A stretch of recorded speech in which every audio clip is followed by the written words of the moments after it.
Good afternoon, depending on where you are. My name is Sabine Palmreuter. I work in the urban practice of the World Bank Institute, situated in Washington, D.C. And it's a great pleasure to welcome you to the webinar, Improving Urban Governance and Anti-Corruption in Southeast Europe. Why we chose this topic and why we thought it's important. Well, first of all, corruption is still pervasive and it's very, very pertinent in many of our developing countries, even though many noble efforts are going on. And two of our wonderful guest speakers will show you what they have achieved and the methodology that we have applied as part of our program, how this has contributed to capacity building and change process, indeed. Our two guest speakers, I will introduce them in much more detail soon. Just to mention, it's Mr. Ronald Maclina-Baroa, the former mayor of La Paz, Bolivia, who is with me here and who will be speaking to you in a second. And then we have Ms. Ana Vasilaj, founder and chairman of FPDL, Partners Foundation for Local Development, a Romanian NGO. Roni, Ana, and our team, we have been working for some time under the auspices of the World Bank Austria Urban Partnership Program. And we have tried and applied this methodology that we will explain to you by now in 10 municipalities in the Southeast European region who applied voluntarily to take part in this process. So we are very excited to share this experience with you. We want to know from you if you are engaged in similar efforts, if you are interested in learning more about, if you can share with us so we can learn from you. So it's a mutual exchange that is always very fruitful and useful. I will introduce the first speaker, Roni Maclina-Baroa, just now, and then he will share with you his experience in La Paz, Bolivia, when he was, during his mayorship, he was elected 4 times, and he applied the methodology that later on inspired others to use it, to customize it, and to adapt it to the Southeast European region and beyond. We will focus in our presentation on Southeast Europe, but it's been applied beyond, and we can discuss it in the question and answer session. So Ronald Maclina-Baroa is a leading governance expert and practitioner, the first democratically elected mayor of La Paz in 1985, and re-elected 4 times until 1997. Appointed the youngest minister at age 29, he held 5 national cabinet positions, including planning, foreign affairs, government spokesman, finance, and sustainable development, serving 3 different presidents between 1978 and 2001. He ran for president of Bolivia in 2002 before joining the World Bank as the lead public sector management specialist on governance, decentralization, and poverty reduction.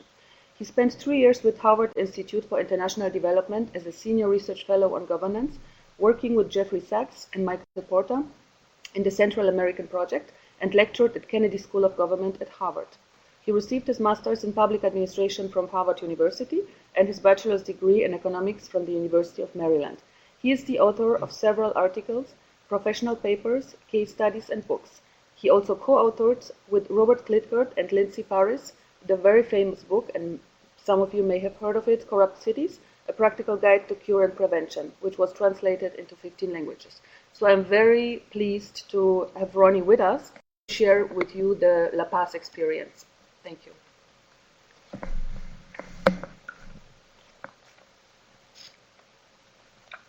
Good morning. I am very pleased to be with you. Thank you, Sabine, for your kind introduction.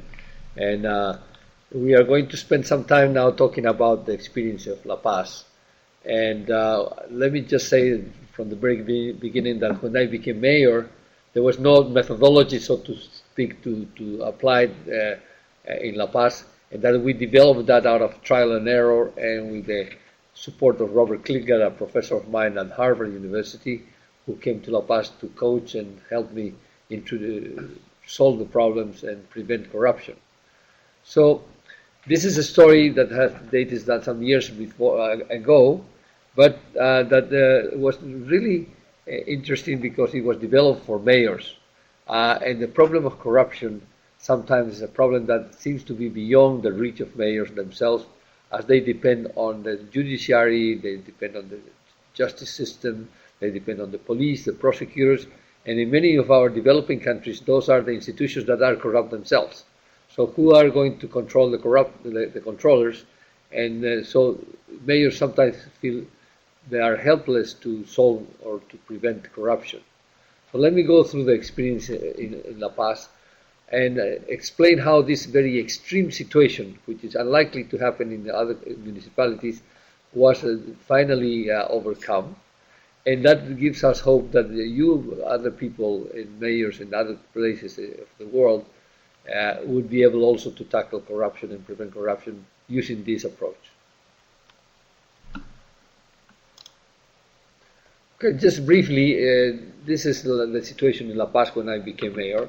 I was the first elected mayor in 40-odd years. And so we have a political situation, we have democratic elections, we had a new president in the country. I was elected mayor for the first time, but I was from a different party from the president, which didn't make things easier. But on the other hand, we had support of international goodwill from the World Bank and other institutions like GTC and others, and development institutions like USAID and so forth. So the economic situation was very, very serious. Bolivia was undergoing a very, very high inflation process, a hyperinflation of 26,000% a year, which is unheard of until recently in Zimbabwe, who beat that record. But what it means is that if you have such a high hyperinflation, you also have a grave political economic situation that affects everybody. Everybody's salaries became almost meaningless. People were making about $8 to $10 a month, whereas their cost of living was probably $300 or $500 a month, as it was before, or more. And that also caused the municipality to lose all its revenue, so the tax base was erased because the prices of the assets were based on all prices, and so our tax base was totally destroyed. So we had to apply, as a country, a very strict, massive shock economic adjustment that was advised and it was supported by Jeffrey Sachs, the famous Harvard professor at the time, now at Columbia University. But at the same time, since we were elected for the first time, we had the first elections in 40 years, we were autonomous and we could not rely on the government support as the former mayors had done before to solve the hyperinflation problems and the resource scarcity in the municipality. And the city was, of course, broke. So after that, we just described what was the crisis in La Paz. In 1985, the hyperinflation and had collapsed all the city revenues. But most importantly, that there was a deep salary erosion. People, as I mentioned before, because of the hyperinflation, were having their salaries reduced by the minute. So at the time I took over, they were making an average of $8 to $10, as I said, and their cost of living was probably $500 or more a month. So they were rapidly being driven into poverty.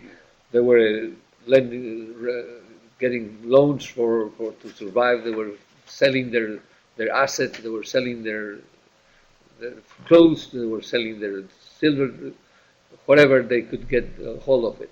Despite of that, the city payroll was 120% of all the revenues of the municipality. So it meant with all the revenues of the municipality, I could not be able to pay the salaries at the end of the month.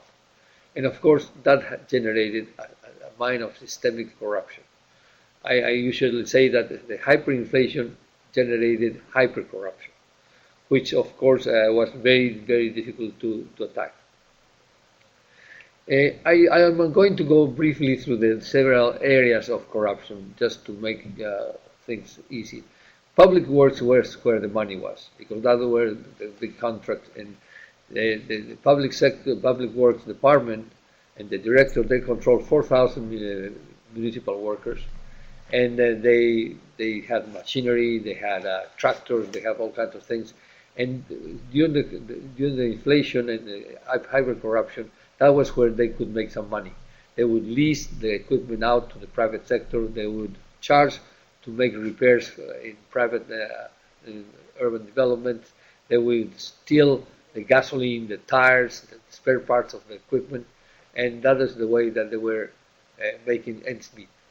In taxes and revenues, as I said, I mentioned the hyperinflation has reduced the tax base of the municipalities, but they still were commanding bribes in order to assess the property at a lower price so that people would save on their taxes. Permits and licenses, it was typical of the municipalities of our countries that they were over-regulated. Everything needed a permit. There was only one sort of window, so to speak, to get your permits. So there were huge backlogs of permits that were pending to be approved. And if you really needed a permit or a license, you had to pay a bribe just to be issued the license. But then usually you have to pay another bribe to really get what you wanted, which was usually against the rules of the city. I mentioned that we were very restricted in the payment of salaries, but also we had 5,700 municipal employees, which was way too much to have. So we had a huge payroll to cover. In procurement, it was known that bribes were to be paid to get anything be sold to the municipality, from public works to paper or to whatever. And there was a small number of companies who were already connected with internally with the municipality, and they were the ones who were selling everything at overpriced and also paying bribes to be in business. In waste management, the people, the truck drivers that pick up the waste in the city, they were making a private profit about selling the glass, the paper, and then that was also privatized, so to speak, in terms of that who were managing that, but the resources were not coming to the municipality. And finally, we had a cashier who collected all the money through a little window in cash, and he was an inflation peddler.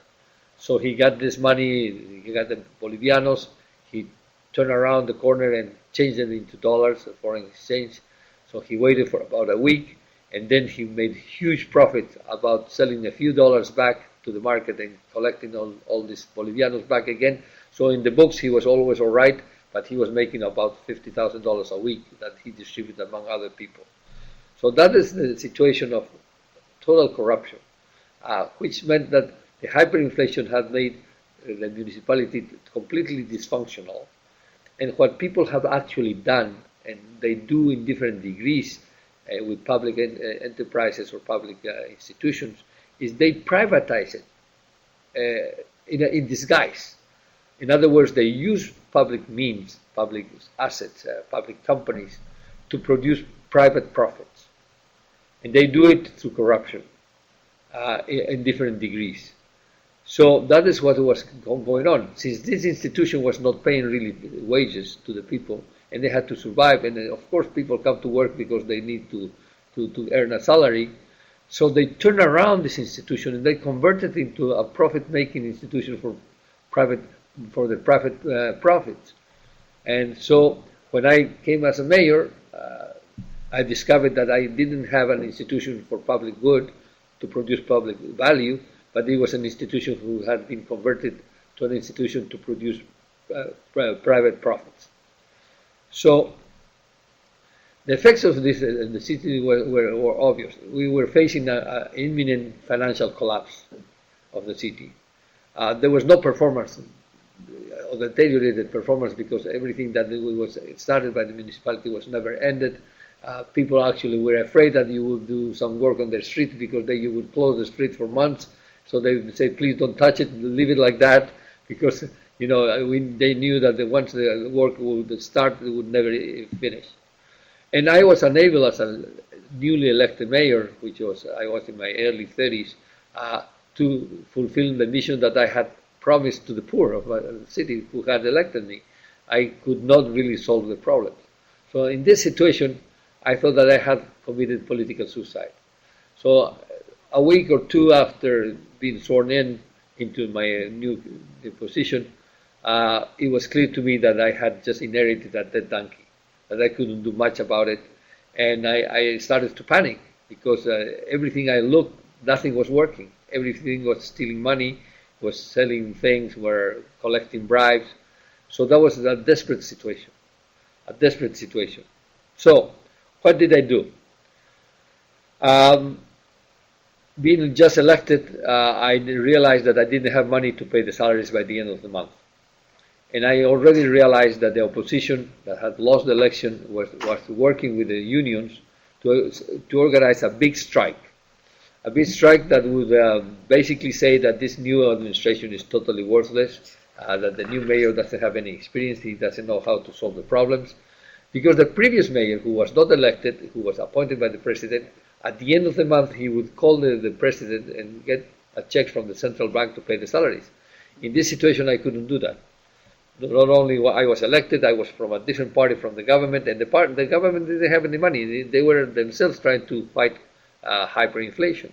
So one of the things is that they closed all the expenses that were not essential, and of course, for the government to give me money to pay my salaries was not an essential thing to do. So I knew that I had to confront the problem somewhere and somehow. So I called a meeting at the middle of in the afternoon for the unions to come and discuss the situation. They had done many of these meetings before with the former mayors because they were permanently renegotiating increases in salaries as the inflation went up, and they were trying to catch up with the salaries. But as you know, in the inflation situations, the salaries go through the stairs and the prices go through the elevator. So they are always lagging behind. So they were used to sit down with the mayor, negotiate a new salary increase, but of course there was all kinds of things under the table. They were getting personal benefits for themselves. I'm talking about the union leaders. And those benefits were either money under the table, but also jobs, after some advantages and privileges that they would extract from the mayor in order to stop the strike and go back to work.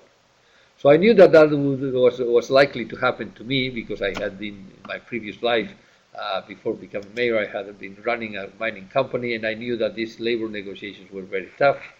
And I knew that these labor unions and municipalities had a very long-standing reputation of corruption. So what I did is I invited them into a large room, which they were quite surprised to see that it was such a large room for just 10 people. It was the largest room hall in the municipality. And when the time arrived and we were about to start the meeting, they wanted the doors to be closed so we could start. And I said, no, the doors are going to be staying open because everybody could walk in and participate in this meeting. So they were a little bit surprised. And then when people were let into the room, and there were a lot of workers curious about to hear what was going to happen because they hadn't been paid for 2 months already, and they were in a very difficult situation. And they wanted to hear the new mayor come up with some kind of a solution for their situation. And then when the full room was full, I installed speakers, loudspeakers, so people outside of the room and in the courtyard could listen to this negotiation. So we started the negotiation, and of course, they never get to where they wanted to get, which is, okay, we are going to ask the people not to strike, but you have to give us something in exchange for us personally. So they couldn't say that, so the meeting dragged on and on and on for hours, and they were very stubborn, saying, no, we need a 300% increase or whatever they were asking on their salaries, and I said, I don't have the money. And after 4 or 5 hours, I came to a point in which I said, look, this looks like the Titanic. This institution is about to sink, and we don't have enough boats for everybody. So children and women have to be saved. So others have to jump to the sea, have to leave the boat. They have to leave the ship. And I proposed after a long discussion that 2,000 people, 40% of the labor force, had to be let go. So, of course, you can imagine that they said that it's impossible. We will never allow this to happen. We're going to strike.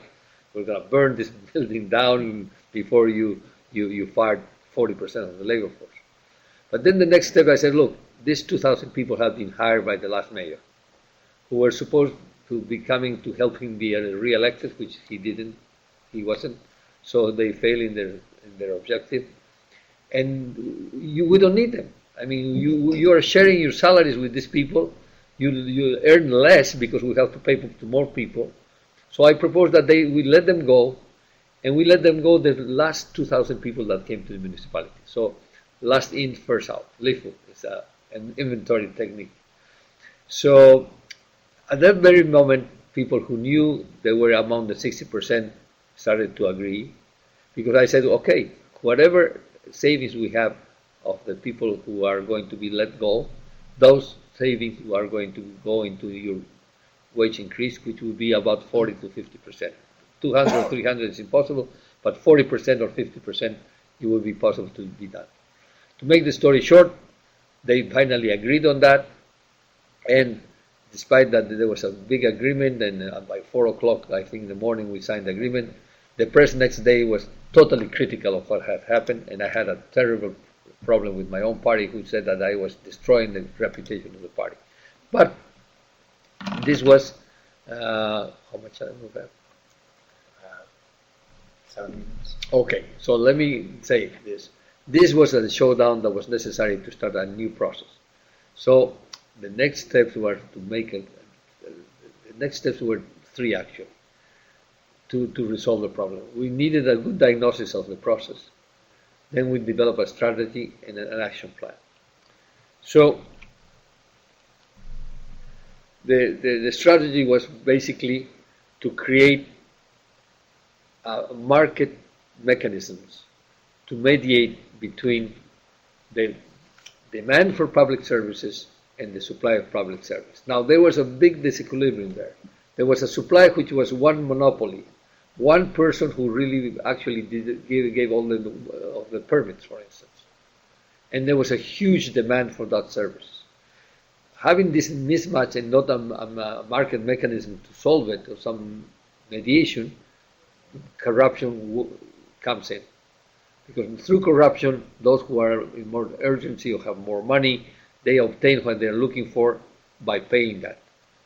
So just to give you an example, in the permits, to give permits, I allow architects and engineers to be certified by the municipality and be allowed to issue permits to the different people in the population.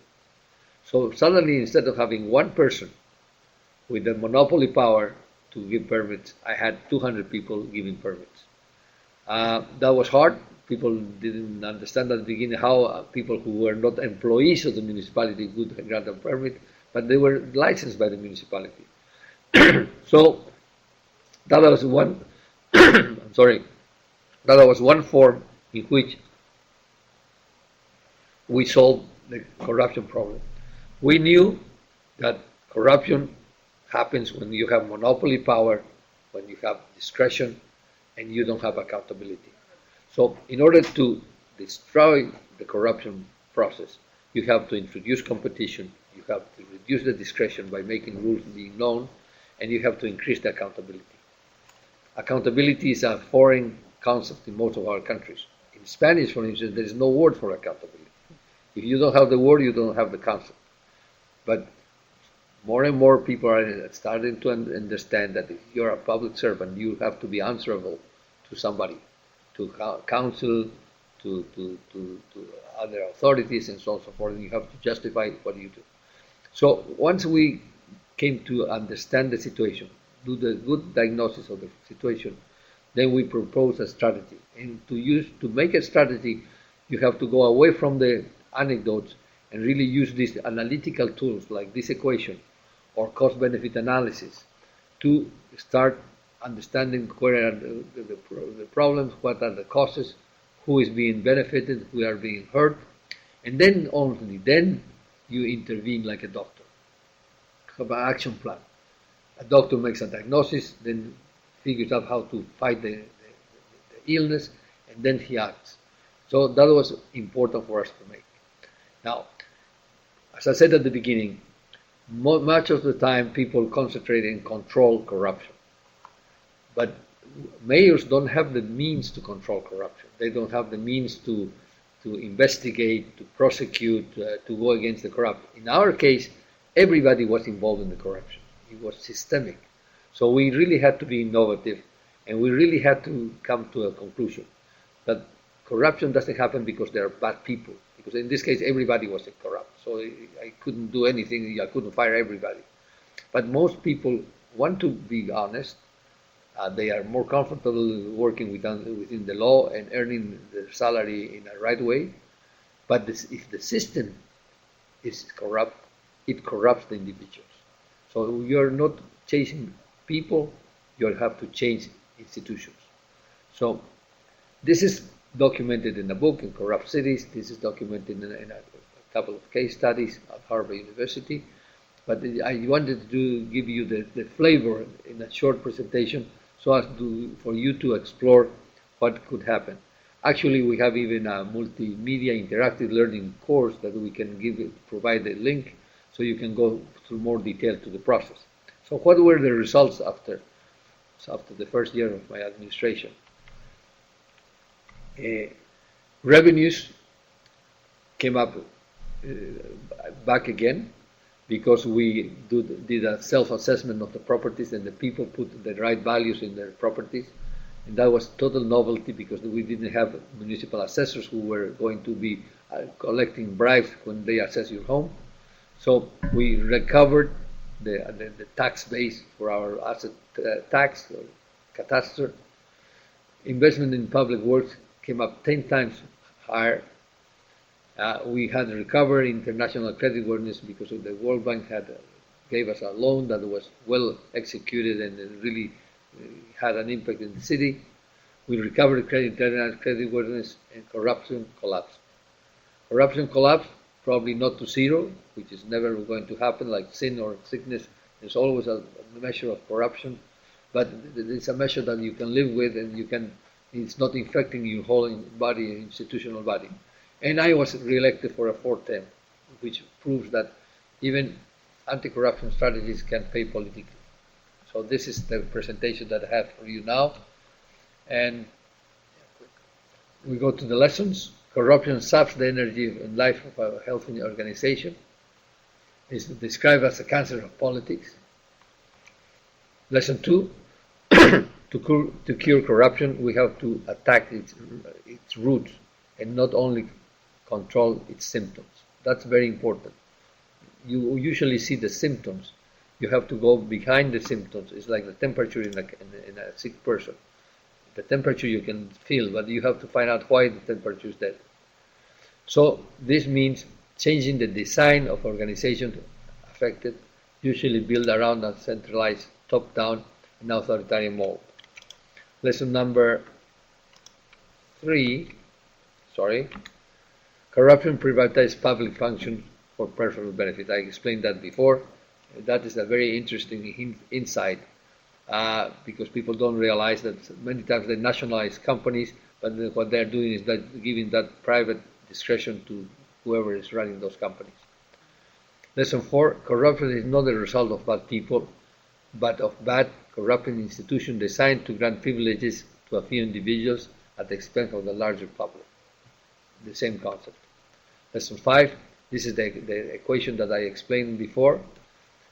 How do you counter corruption? You open competition, you provide clear, simple, and transparent rules, and you increase accountability.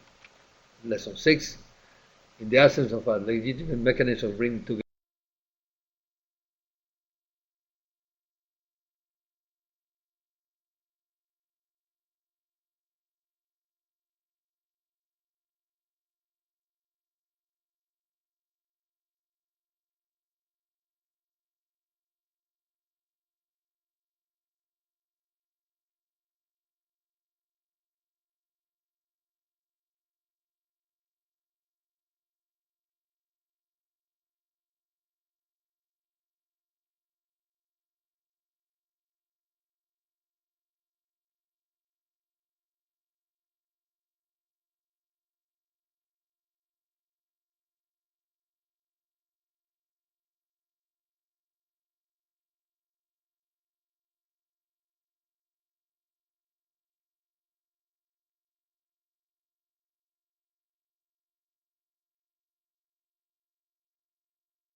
what governments can do with the available resources of people, money, knowledge, and time.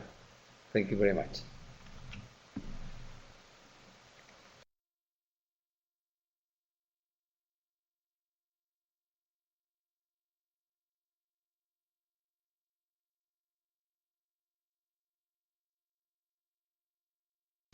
Okay.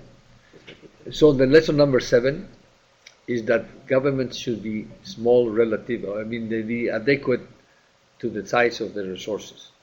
You cannot have a large government with very few resources. And usually in developing countries, governments have limited resources of time, people, money, and knowledge. So they have to be small enough to perform those functions well. So we go now to lesson 7. The key success factors. There are a few key success factors that I think were critical to what we were able to do.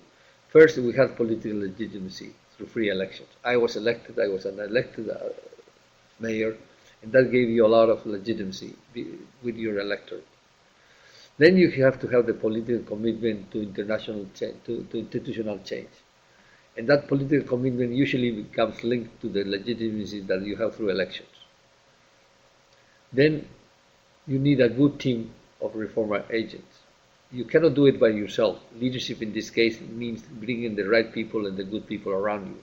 And they are going to be critical in executing an agenda. No matter how good your vision, if you don't have the people around, you don't have the capable people, you won't be able to do much. Then you need outside institutions to be supportive, to be supportive allies. And then have a vision of how change looks like. So you know where you are going, at least in broad terms. And finally, you've got to do it fast. Risk your neck and go fast, move fast, because the element of surprise will help you overcome the resistance to change. Thank you.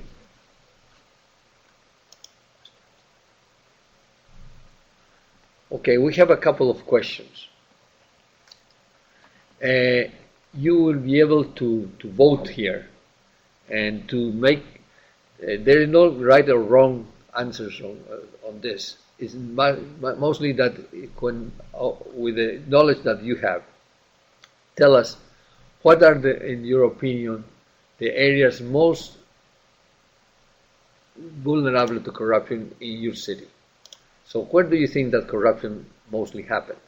So you have public procurement is one, permits and licenses is another one, financial management is another, human resources, all of the above, or not, or you don't vote. So tell us where do you think that corruption is most prevalent in your city? And it is going to be interesting because we will be able to tell what is the consensus among yourself in where the corruption is most likely to happen. And in our experience supporting tens of municipalities at this point, we know that there are certain places where corruption is most likely to happen, but it will be interesting to find out from you, where do you think this corruption is going to happen? So at this point, public procurement is sort of winning the race. And then all of the above, of course, helps, but doesn't tell us where do you think the corruption is most likely to happen. Indeed, what we would like to know is percentage-wise, where it is most prevalent, even if there are corruption everywhere, but in other areas, usually the corruption is less than in ones. And usually when you want to attack corruption, you have to look where the corruption is most prevalent, which doesn't mean that you have to start there, because, for instance, in tax evasion, we had a lot of loss of money, but you know that to change the tax code and to implement the tax reform takes time. So sometimes you have to start with the small things, even if the corruption is not that big in terms of money, but then you can have what is called a low-hanging fruit. You can attack that problem, you can solve that problem, and it has a demonstration effect, which is very important in taking your reform further. So let's see what is going on. The results are, public procurement is still winning. There's experiments in licensing. Had some people thinking that this is an important area, and all of you, the rest, thought that there was 28.5% think that corruption is all of above, but by far 57.1% of the people think that public procurement is where the problem is. Now, you know that Bonnie and Clyde used to say that they were asked why they robbed banks, and their answer was because that's where the money is. And in this case, public procurement, that's where the money is. And so you are right that's one of the most critical places. We go to the second question.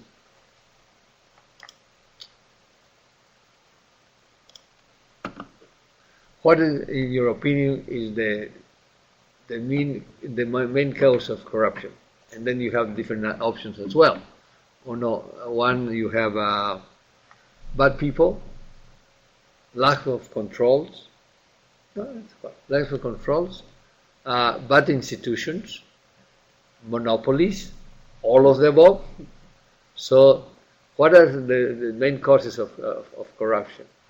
So we have votes already for lack of controls, yes. Bad institutions seems to be the majority, 60% at this point. All of the above, 20%. It's reducing now to 16.6. But still, bad institutions seems to be leading the way with 50%. In our opinion, they are bad people. Of course, they are bad people. And the cashier was a guy who was so very shrewd, corrupt individual, very, very intelligent, very quick on things. And I usually used to say that this guy, should be in Wall Street, not here, because he knew all the ways to make things happen by any means. So, lack of controls, of course, 33% of you think that lack of controls. The problem is that sometimes you don't have the instruments to control, because the people who are supposed to control, they are corrupt themselves. In my country, we used to say the organized crime was the police, and the criminals were the informants of crime. So you don't count with the clean institutions of control, which is more normally the case. You have to resort to changing the institutional design so as to prevent corruption and help corruption be fought. Okay, so that is more or less, I agree with you. 50% of people think that bad institutions are the main cause, 33.3%, lack of controls, and 16.6% the rest. Thank you. Thank you, Ronnie, very much for sharing your La Paz experience and laying out how difficult the situation was at the start, and then going through a particular process that you applied, a strategy, identification, diagnosis, and involvement of the stakeholders. Actually, I think that was a very key factor. So they take the ownership of the process, and they go along and are very interested in making the change happen. And that's leading to the collaborative part of the process, where you need a good team around the table to make change happen. I would now like to introduce Ms. Anna Vasilash, who will present to you how this, originally inspired from La Paz, how the methodology was adopted and customized to the region of Southeast Europe, with some particular examples, and to see also what were the factors of success there and how the process is coming along. So Ms. Anna Vasilash is expert in public administration, architect and urban planner by background, with extensive experience in the design and facilitation of participatory processes in communities and organizations. In the last 15 years, Anna has built the capacity of more than 1,700 trainers and facilitators from Romania and other countries from Southeast Europe, West and East Africa, Central and South Asia, through interactive and participatory training programs, high-quality educational materials, and effective learning methodologies. As I mentioned before, she is the founder and former director of Partners Foundation for Local Development, a Romanian NGO playing an important role in the region in promoting good governance and democratic leadership. Since 2004, Anna was collaborating with Ronnie and with the World Bank Institute in order to address corruption in local governments by building the capacity of anti-corruption practitioners. And she will explain to you, because this is a very critical asset of the whole process, to nurture anti-corruption practitioners who then can serve as multipliers in the regional context. And Anna is the co-author of the manual Restore the Health of Your Organization, and together with her colleague, she adapted and applied the innovative and practical anti-corruption approach in Romania, Craiova local government, and she coached the other countries, in other countries, the anti-corruption practitioner work. In 2011, the anti-corruption methodology received an international recognition through UN Public Service Award granted to 2 cities, Martin, Slovakia, and Craiova, Romania. These 2 cities were the pioneers, where later on many other municipalities joined this effort. So we are very happy to hear from Anna about the Southeast Europe experience. Thank you.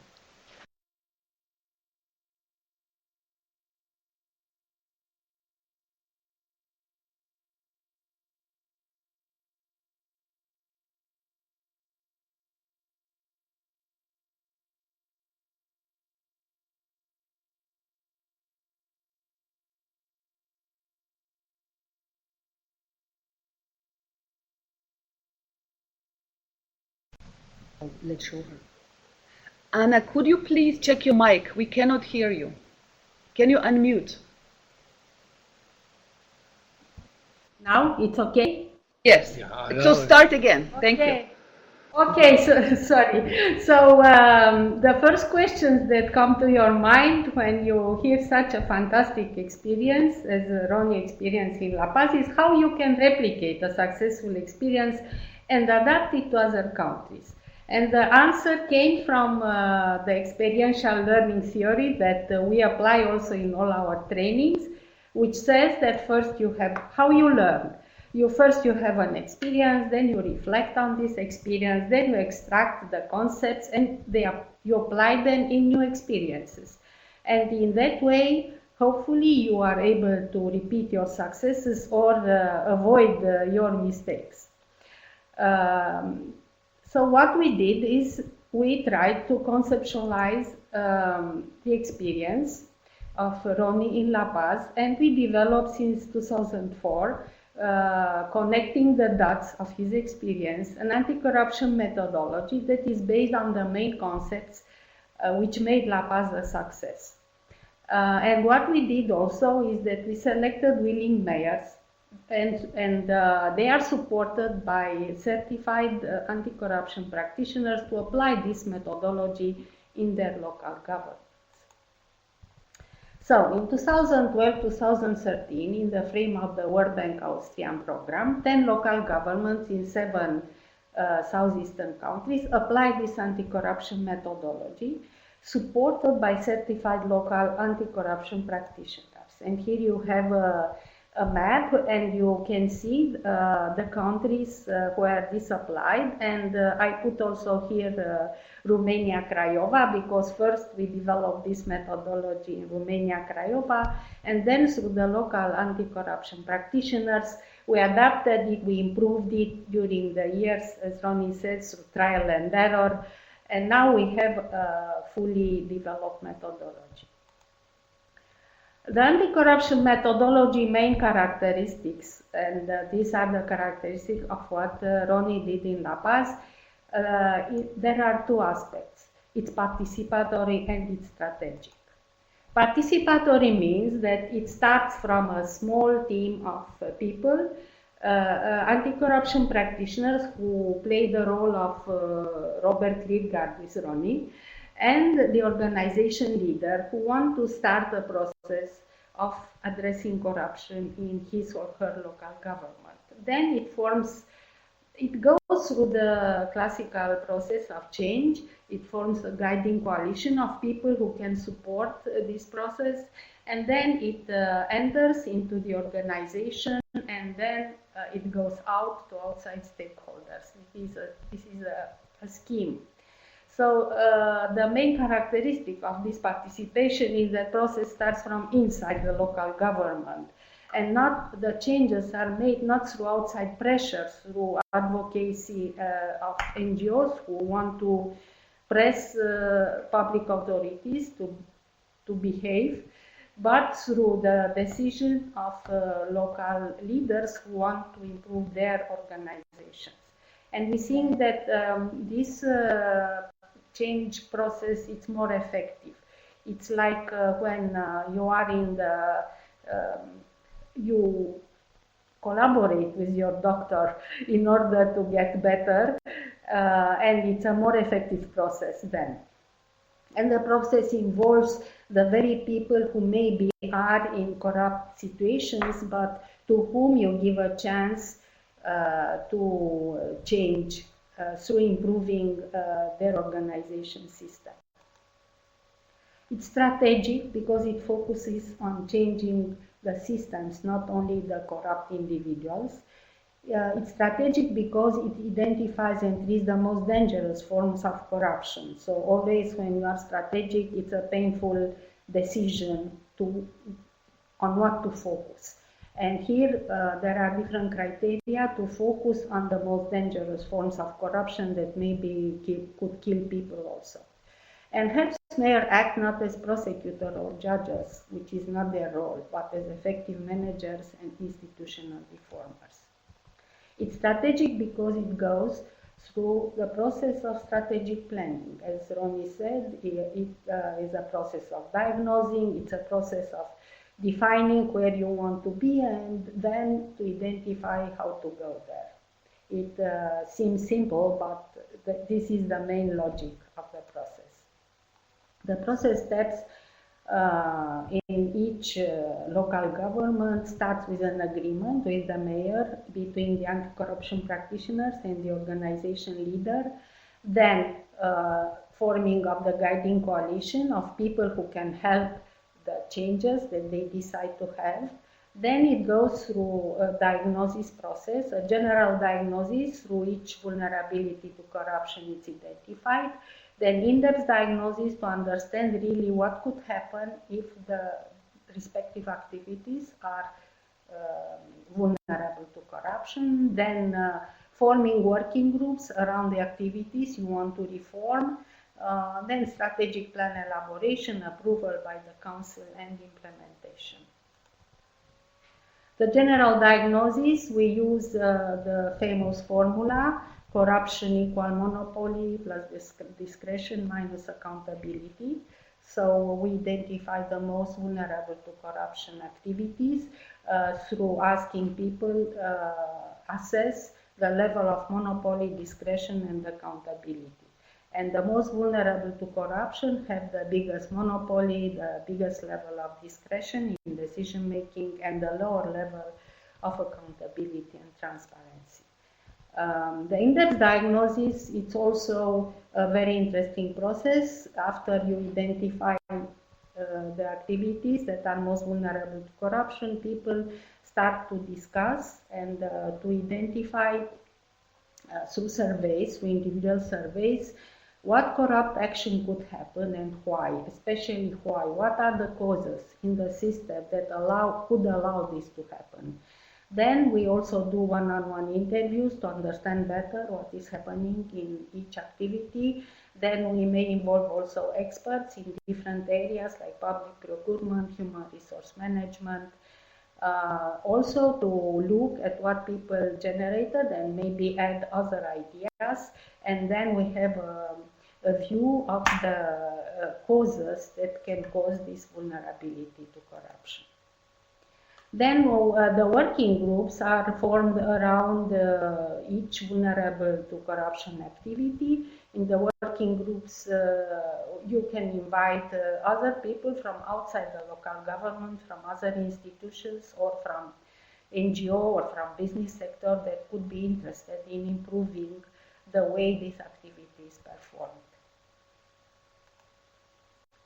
So here is a scheme of how this process goes more deep and deep into the organization, and then eventually reach outside the organization when you arrive to the solutions elaboration. During the diagnosis process, mostly insiders are doing this because it's a sensible topic, and people know much better what is happening in their organization than any outside consultant or any outside NGO who monitor their work. A key factor in this process are the anti-corruption practitioners, and in order to build their capacity to work with mayors, we developed this program called Program for Anti-Corruption Practitioners. It's a one-year comprehensive capacity building program.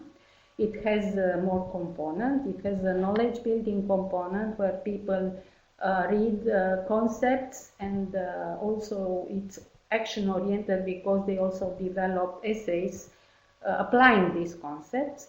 Then the best of them go to the skill building component when they learn the skills for the three main roles they will play working with mayors, trainer, facilitator, and consultant. And the best of them are supported to apply this methodology and work with selected local governments. As Sabit told you, the methodology was recognized internationally because Craiova, Romania, where we worked first to develop it, received an award for excellence, UN Public Service Award in 2011.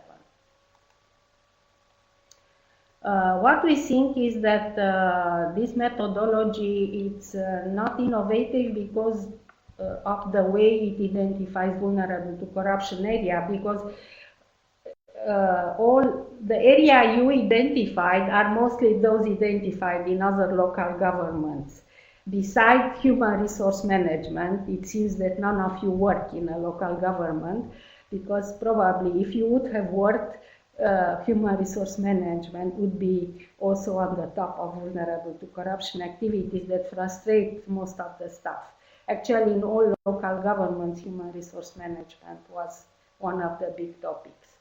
Nor it's very fantastic prescribing on what should be done, because many people know a lot of solutions, but nothing happens.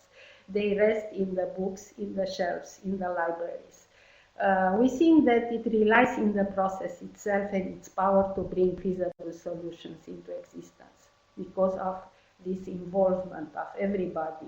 You know that local governments are very hierarchical organizations, and very rarely staff is asked about how to improve their organization. Through this process, we give voice to those who never are asked to speak up. And in that way, also managers can learn what the other people think about. And all different departments can learn about how they see each other and also communicate better among them. So I want to thank you for your attention. I want to be brief. I have also some questions for you. So the first quiz is you have to click on the statements you think that are true. If you don't think they are true, you don't vote. If you think they are true, you vote. So corruption is everywhere. There's nothing you can do about it. If you think it's true, you vote. If you don't think it's true, so one person, I think, said it's true. Corruption is part of human nature. You can't do anything about it. So you don't think it's true. Corruption is the grease of the wheel of economy. You don't think it's true. With free markets and multi-party democracy, corruption will gradually disappear. So 50% think, so you think it's true. But some people don't think it's true, and actually all four of them are just excuses not to fight corruption. If you read the book Corrupt Cities, a guide to cure and prevent, written by Robert Lidgard, Ronald Macrina Barrow, and Lindsay Paris, you can find it also on our website. I will give you our website, translated also in different languages, but also in English. If you read this book, you'll find in one page 7 excuses not to fight corruption. These are 4 of them. You can find more in this book. and they are very nicely argumented why they are not true. Because you always can do something, and Ronnie's experience shows this. Otherwise, for the first one, otherwise probably illnesses will not be cured, and illnesses still exist, but still we can do something about, and we don't stop doing something about. So corruption, it's like an illness. And the last one with free markets, that's not true, because there are different areas where there is a natural monopoly, and still corruption can be a temptation. So also in free markets and multi-party democracies, there are still areas where corruption happens, and we have to do something about it. Now I would like to go to the second one. Put yourself in the place of a mayor, and you have to start with something, your campaign, your strategy to fight corruption in your local government. With what would you choose to start with? You can choose two ideas. You will strengthen control, you will develop code of ethics, you will simplify the procedures, you will raise staff salaries based on merits, you will break monopoly in services provision, or you will increase transparency in decision making. You have to choose two of them. So everybody will start with strengthening control. I saw 100%. And okay. And simplify procedures.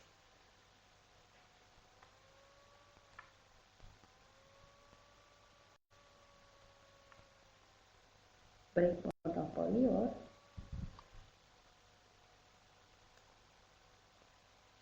okay, so let's see. Simplify procedures,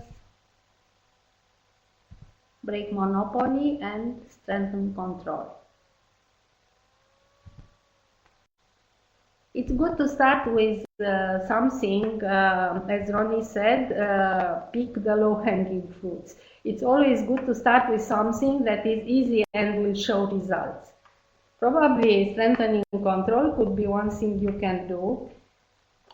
Simplify procedures probably in some areas will take more time, in some areas less time. And increase transparency, yes, for sure, you can start with, and it's not difficult to do it with the new technology and the wave of open data that is blowing in all the countries. So thank you so much for your attention, and I give the floor to Sabine.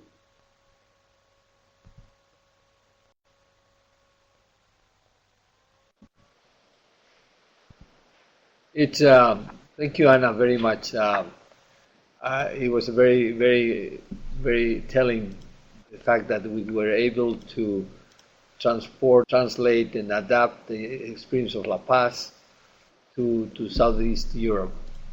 And it's interesting how still we tend to rely much in controls. And at the beginning, most of the opinions were, you need more control. But then I think people reflected better and saw that, okay, perhaps we have to simplify the system. We have to increase market mechanisms, and so that as people think through the process, they start evolving. And I think that the key message is that controls are limited. You need resources to control. You need people, you need money, you need time, which are very scarce. And you cannot have that indefinitely. So I think that one of the key points is that you change the institution in a way that you don't need controls by somebody else, but that you introduce a institutional design that is less likely to be conducive to corruption. So I think that the evolution of the people answers the question was very interesting as they kept on answering, and then how they shifted from certain traditional approaches to more innovative approaches. Yes. So now I think we go to the question.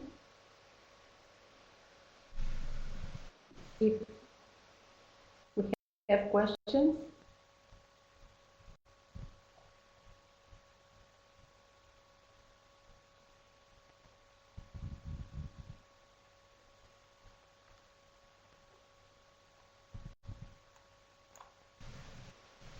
So Anna, while our participants are writing their questions, Yes.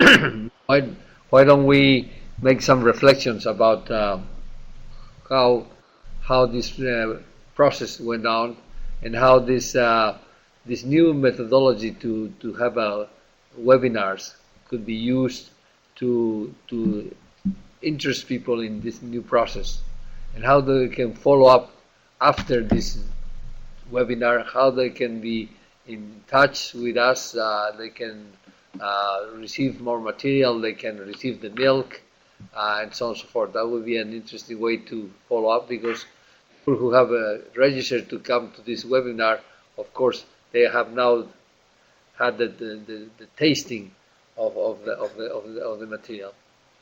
So we have a few questions. I don't have, I don't know how to write our website where they can access MILC, Multimedia Interactive Learning Course, which is about La Paz, but also they can access the case studies about the experiences in different cities in Southeastern Europe.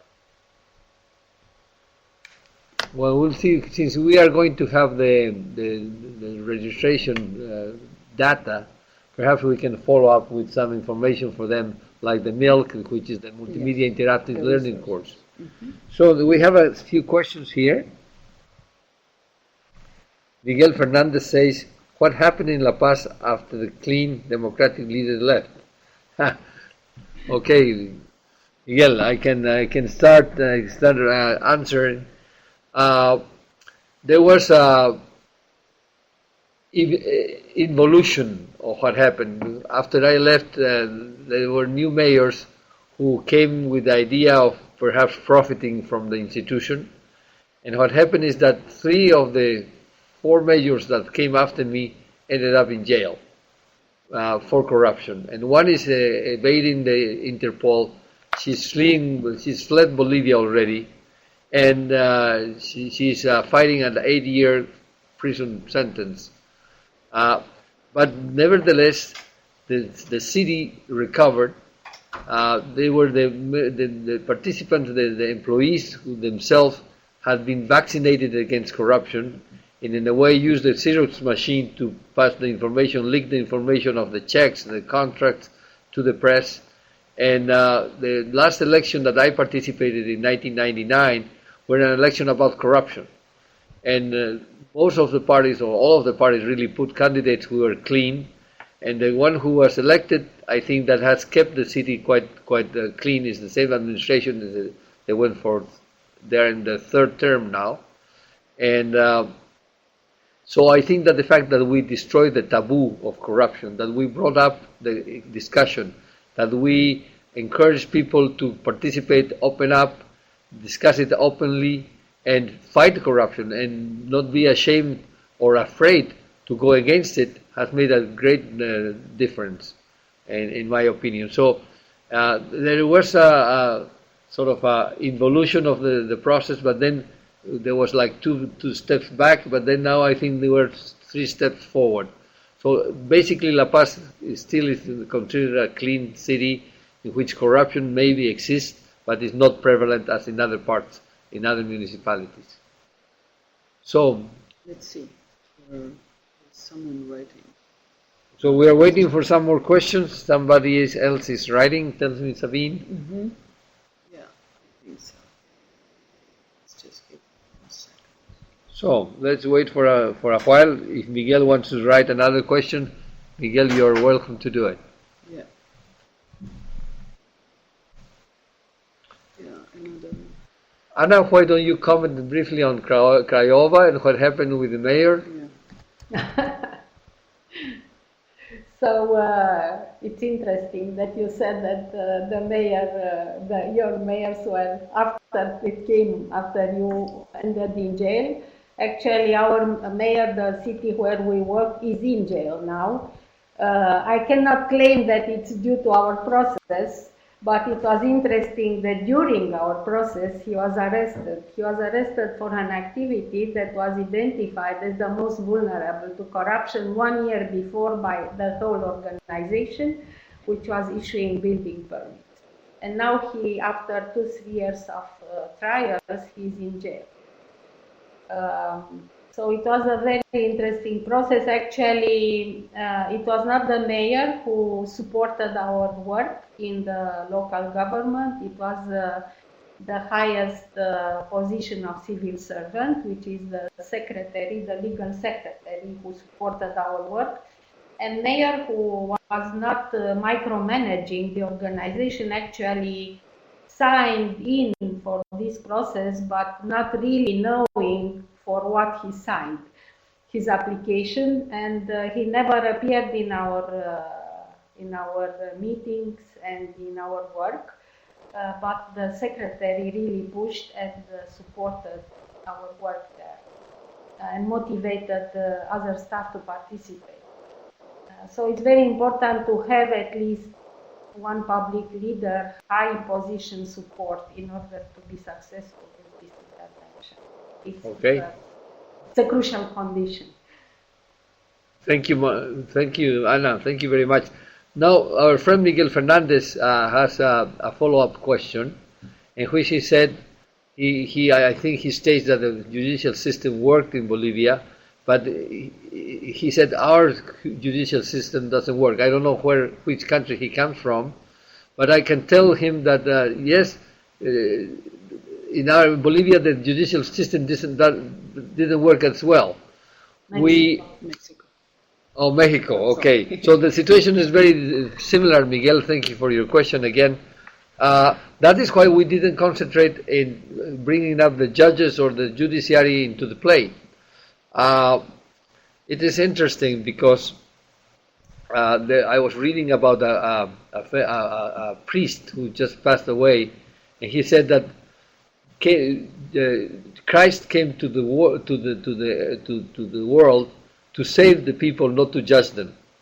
So that is a little bit how we work in La Paz. We wanted to save them from corruption, not to judge them. So we didn't really follow up if the people were being prosecuted by the law, which in most cases they were not. But in the case of the mayors, you are right.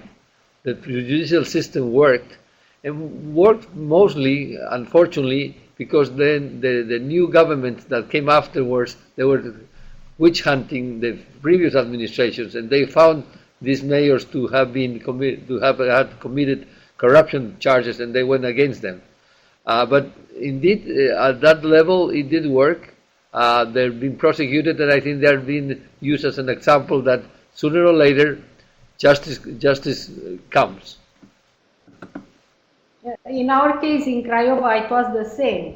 He was put in jail by the opposition because he was in the opposition. But anyway, I think for real facts. So at least democracy works for this kind of situations. When the other come, you are punished. Is that Tamara? Yes. Okay, we have been asked, Anna, to comment a little bit about the book.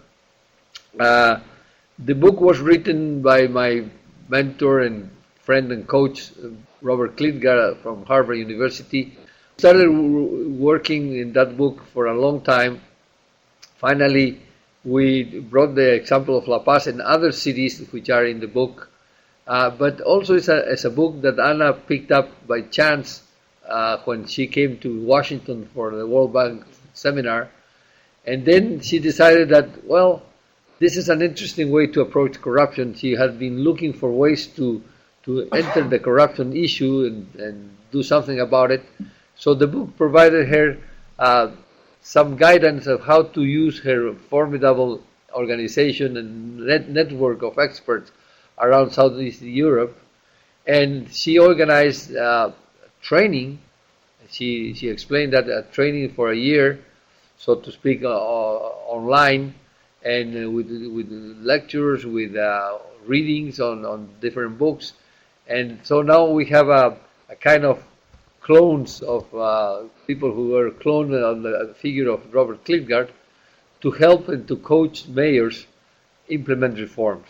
So the book has become an instrument, but not only that, but also Anna and her team work on manuals, 2 manuals based on the ideas of the book, but how to apply this knowledge. And the 2 manuals use the analogy of health and refer to the health of the organizations. That was an extraordinary work, 2 manuals that have also been translated to several languages, and that serve for people to introduce themselves into this methodology and do the work in the same way that Anna did, and with inspiration from La Paz and the material that we produce. Also, we think that on the base of the case study at Harvard, which is included in the book, we produced the multimedia interactive learning course that we are going to try to disseminate through our program, so people can go into more detail into the elements of this methodology. So let's go to this because it's related to the region. So I think we can end with that question. It's a good one. This one? Yes, the long one. Okay, there's a long question here From Albania. From Albania. If I think of our mayors and politicians in general, it looked that his project would be a good alibi to their ongoing corruption. I feel that our system is still hopeless in Albania. High politicians initiate anti-corruption strategies and programs. They pay special administration for that, but they are the most corrupt person. Wow, that's a very tough question, but very true.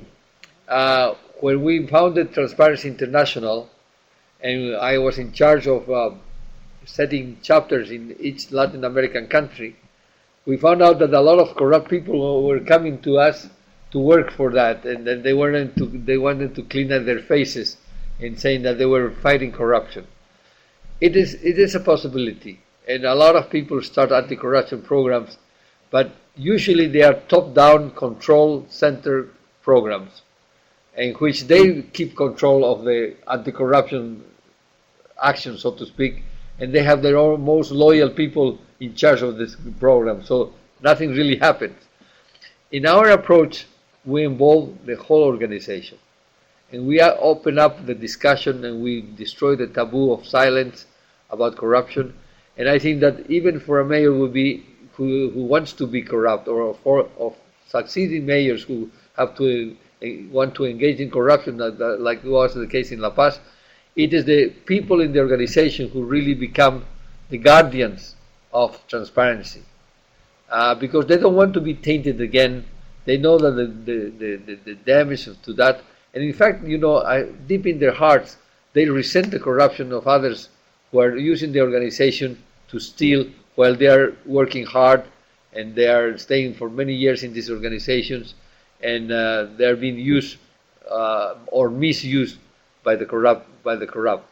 I know we've been in Albania. I know it's a challenge, but it's a challenge also because in many countries, like my own country, we have lived for many years under authoritarian regimes, and the authoritarian regimes are typical of the corruption formula, where you have monopoly, you have a lot of discretion by the authorities, and you don't have accountability.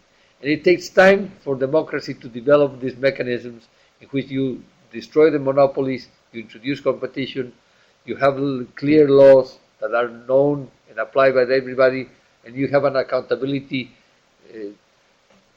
You have somebody to be accountable to, which is very important. So it is a process that has to be started, and I think that the new generations are becoming much more aware and less tolerant to corruption. And I think that not 100% all politicians are corrupt. They may be one or two with which you can start, and they are not, and they want to change something, and we help them actually do this change in a more effective way. That's correct. So probably we have to wrap up. Thank you so much to Ronnie and Anna for the really thoughtful experience that they shared with us. We would very much like to give you more resources and more information about the program if you are interested, so there will be some modalities you can contact us. What I would just like to end with is just a few points that struck me when I was listening to these presentations and the discussion afterwards, and your questions really helped to unleash those. Well, first of all, when Ronnie started as a mayor in La Paz, I would say that, he may have thought, well, he wasn't prepared for the degree of disorder that he found when he took office. So that was the first situation, to get clarity around where we are and what can be done. And secondly, probably everybody coming into this unstructured situation could think that there are solutions that are technical, that you could increase effectiveness, efficiency, and somehow manage the process. But it was beyond technical solutions. Even though they were very complex and they needed a very sophisticated team to solve, solid waste management, tax issues, public procurement, and what have you. However, it was, on the other hand, it was a fundamental adaptive challenge, or a challenge that that is about people, about changing the way people think and people behave. So I think that came on as an additional different kind of problem that has to be addressed very differently. Later on, when Ronnie explained it, and what I mentioned before also, is that align people in the administration and outside, speak to the citizens and align them around one goal. I think that has been critical, where you have the ownership and you have the involvement of people to try to contribute to this change process for a better future. That was one point that I noted. The other point is really that, of course, it tackles individuals in a separate way, and it would address the issues that our friend in Albania was talking about. However, it also tries to address corruption at a systemic level, and it's really looking at the whole institution and trying to eliminate opportunities up front, so that you are in a very different system to speak of, and then automatically or willingly your behavior is changing as well. So tackling it at the institutional and the systemic level, I think it's critical. And then what I also think, just to emphasize, it's for many people it's a negative notion to think about corruption and reducing corruption, eradicating corruption, preventing corruption. We always talk about something that we shouldn't be doing, or doing less of, or trying to get rid of.